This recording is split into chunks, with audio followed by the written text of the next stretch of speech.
Magandang araw mga kakotsero. Ito na naman po ang inyong lingkod na si Jigs na magbibigay sa inyo ng giya ngayong araw ng linggo. Ngayon po, meron po ulit tayong pitong magagandang karera at ang start time po natin, no, magsisimula po ng alas 2 ng hapon, no. At matutunghayan natin yung mga battle ng mga bagong imported, no.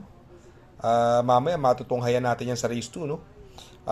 Ulitin ko, itong aking giya ay purely review and analysis ko lamang at walang halong information. Umpisa na po natin mga kakutsero. Race number 1, dito po magsisimula ang ating winner take all. 2-year-old and above, 2-year-old maiden race. Distance is 1,200 meters at may 5 kalahok dito. Makikita natin dito yung dalawang galing ng sweepstakes, no? Yung Easy Go Lucky, no? Yung Easy Go Lucky. At yung numero 3 na si Sunset Beauty sa sweepstakes nila La Luna, no? Dito, sila tingin ko 2 horses na rin ito dito sa laban na to eh. Yung numero 3 Sunset Beauty, tingin ko ito magdadala ng unahan dito eh. At baka patnubayan na rin siya ng numero 2 na si Easy Go Lucky na sa ni Jomer Storke. Kaya siguro para sa akin 2 horses, no? Ang pampirmero ko po rito numero 3 si Sunset Beauty at panigundo ko yung numero 2 na si Easy Go Lucky. Sa race number 2, dito naman po magsisimula ang ating pick 6. Ito po yung 2024 Pilracom Road to Ambassador Eduardo Cojuangco Cup. Ang distansya po ay milya or 1,600 meters. At makikita po natin dito yung mga bagong kabayo, no? Yung mga napupunto, no? Ang mga nagpapanalo dyan, ha? Yung Dreaming Always, no? Galing sa panalo ng karera yan, ha? Etong si Red Queen, no, kung saan na-upset niya si Daily Burn, no, sa milyang karera, no. Etong Mano Dura, no, galing din sa panalo po yan. At ito naman yung mga bagong kabayo dito, yung numero 3 na si Midnight Cut at sinasabing minamagaling nila to. At yung Velvet Haze, ito nasigundo po to kay Senshi Spirit, ha. Pero syempre ang main character dito yung napaka-consistent po, yung numero 6 na si Andy Amo Apirenzi na sasakyan pa rin ni Jeffrey Zarate. Itong kabayong ito napaka-consistent, no, sa tatlong takbong niya, no, sa 1,200 na nagpreba po siya ng 1 Gs at dalawang 1.23 media sa 1,400 meters. Sa tingin ko siya ang horse to beat dito, no. Sa tingin ko mas nakakalamang po siya sa lahat dito, no. Kaya dito sa tingin ko, no, para sa akin, no, sosolohin ko na po yan yung numero 6 na si Andy Amo Apirenzi. Sa race number 3, dito naman po magsisimula ang ating pick 5 Pilracom Rating Based Handicap System Race Class 4, 28 to 33. Ang distansya po rito is 1,400 meters at dito po may siyam na kalahok, may 10 kalahok, no. Dito po sa tingin ko may mga panalo po dito. Yung galing sa panalong Queen of the Nile, no, nasa kay ni Jenjen, no, na ipanalo niya pong dihado yan, kung saan tinalo niya po si Authentication, no, at tatakbo rin po yan si Authentication dyan, no, at may panalo din po yun. Itong si Bravo, magandang dihado po yan.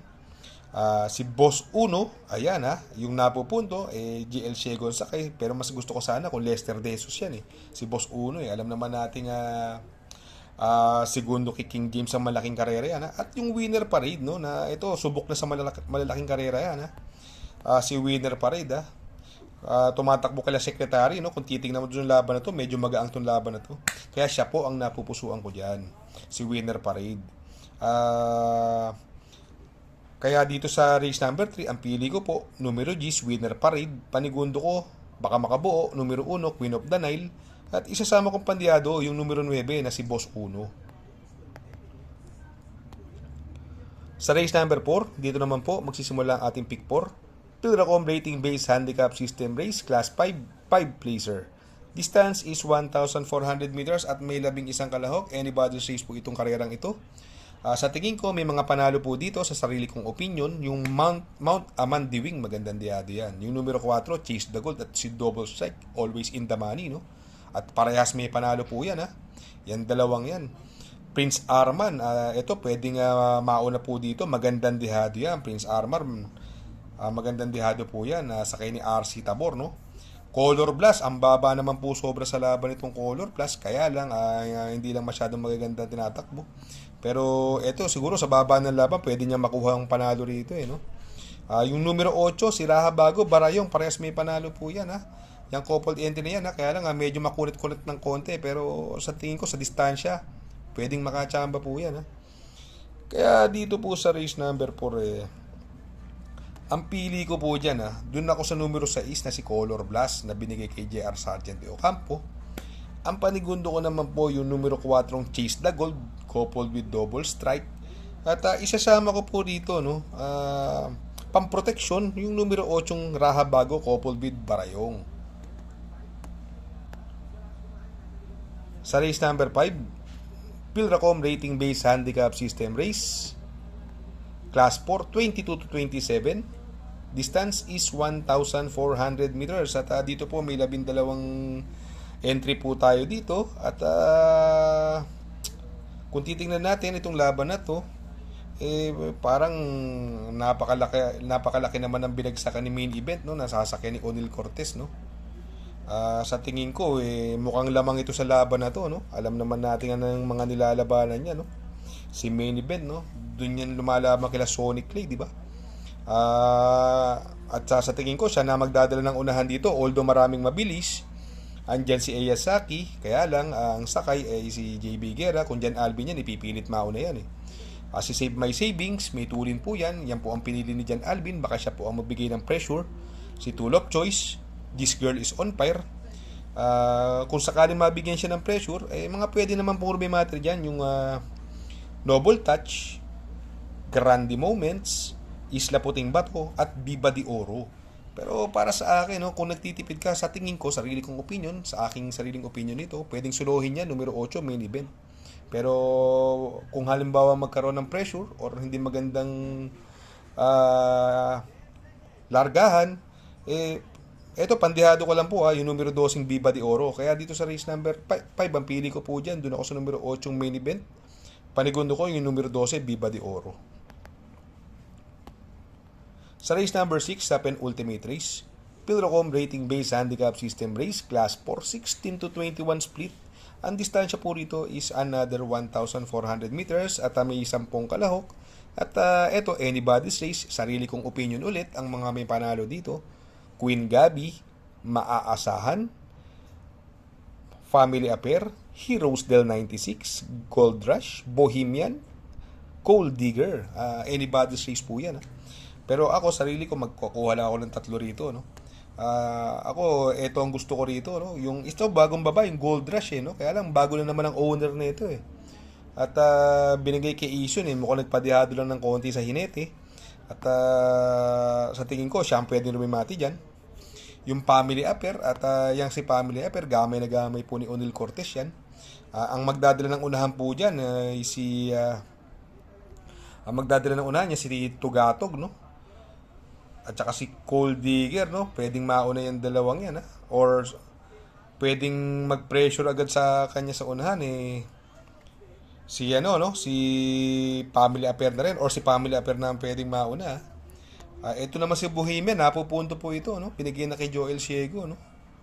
Kaya para sa akin, no, sa sarili kong opinion, no, para sa akin, ang pili ko po rito, no, dun ako sa numero 6 na si Family Affair.